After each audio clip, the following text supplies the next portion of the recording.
Assalamualaikum warahmatullahi wabarakatuh. Selamat pagi semuanya. Bertemu lagi dengan Ibu Risa dalam pembelajaran sejarah Indonesia. Materi kali ini ngebahas tentang manusia purba di Indonesia. Minggu lalu kemarin kalian sudah mengetahui manusia purba di Indonesia. Selanjutnya, manusia purba di Indonesia. Dalam hal penemuan manusia purba di Indonesia menempati posisi yang penting sebab fosil-fosil manusia purba yang ditemukan di Indonesia berasal dari semua kala Pleistosen, sehingga nampak jelas perkembangan fisik manusia purba tersebut. Selanjutnya, ada jenis-jenis manusia purba di Indonesia.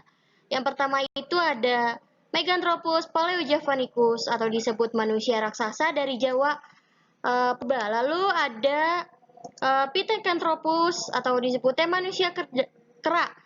Ada Pithecanthropus mojokertensis, Pithecanthropus robustus, Pithecanthropus erectus, dan Pithecanthropus solensis. Yang ketiga ada Homo wajakensis.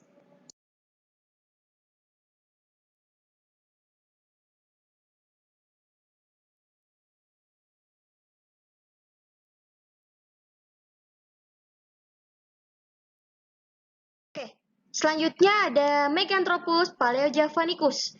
Ditemukan oleh von Cottholt di Sangiran, Lembah Bengawan Solo tahun 1936 sampai 1941. Berasal dari lapisan Pleistosen bawah, Meganthropus memiliki badan yang tegap dan rahang yang besar dan kuat.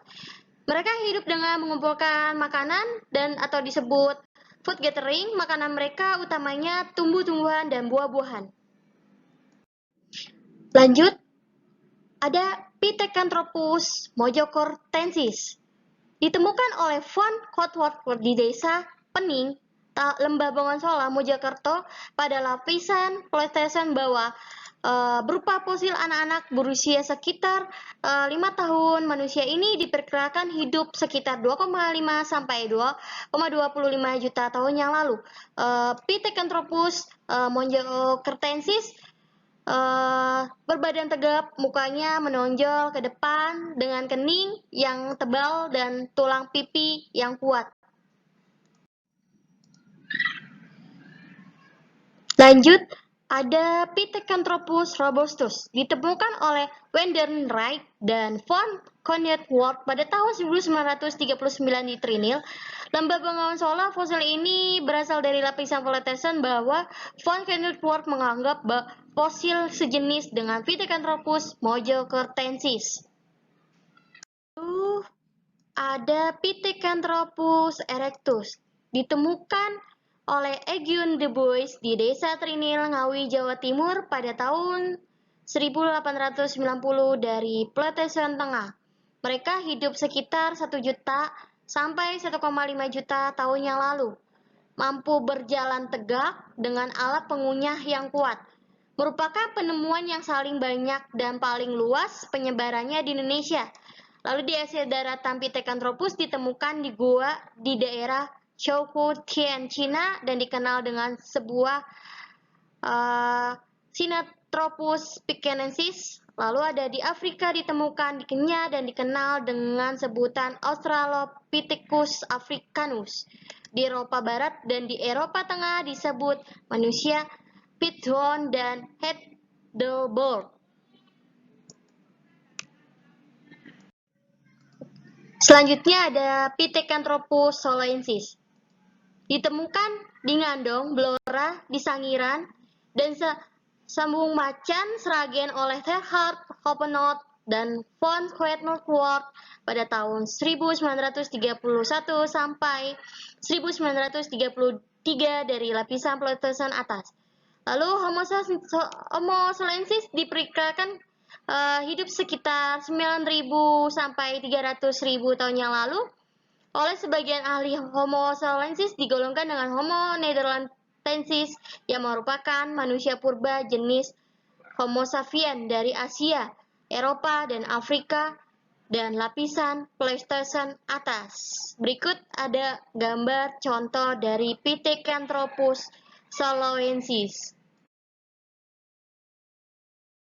Oke, selanjutnya ada Homo wajakensis. Fosil ini ditemukan oleh Van Richthofen pada tahun 1889 di desa Wajak, Tulung Agung.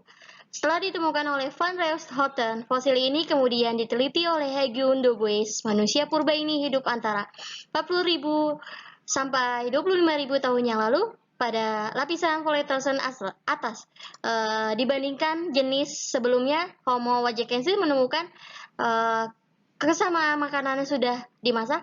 Lalu ada tengkorak. Homo wajakensis memiliki banyak kesamaan dengan tengkorak penduduk asli Australia aborigin. Fosil Homo wajakensis juga memiliki kesamaan fosil manusia. Nah, di Sarawak, Malaysia, manusia T-bone, di Palawan, Filipina, dan fosil-fosil Australit dari Cina Selatan dan Australia Selatan. Di sini ada gambar fosil Homo wajakensis.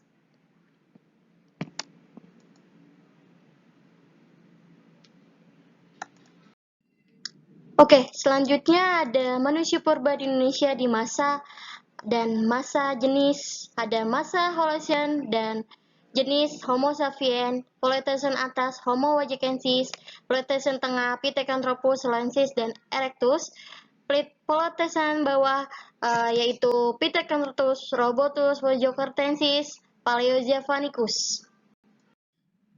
Selanjutnya ada Yeti. Apa yang dimaksud dengan Yeti? Yeti itu adalah sebuah manusia salju menakutkan, adalah sejenis primata besar yang menyerupai manusia yang menghuni wilayah pegunungan Himalaya yang Nepal dan Tibet. Dari berbagai nampaknya, terdapat 3 tipe. Di berbeda wilayah, Himalaya kecil, besar, dan amat besar. Mereka tidak satu kelompok pun yang berkerabat.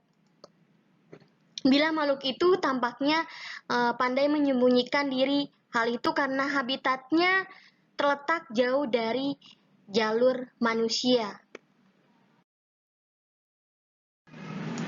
Selanjutnya ada para pemburu mengatakan bahwa Yeti tinggal di hutan Himalaya yang paling tinggi. Dalam kelebatannya yang nyaris tak tertembus, di sana makhluk ini terkenal bergerak menggunakan keempatnya anggota badan dan berayun dari pohon ke pohon. Makhluk ini berjalan tegak dengan gaya yang canggung. Lalu serpa menduga bahwa alasan makhluk ini melintasi ladang yang mengandung garam yang tumbuh di Moraine. Ivan Sanderson mengatakan bahwa makhluk itu mencari lumut, mengatakan manusia kera yang kaya akan alam gizi.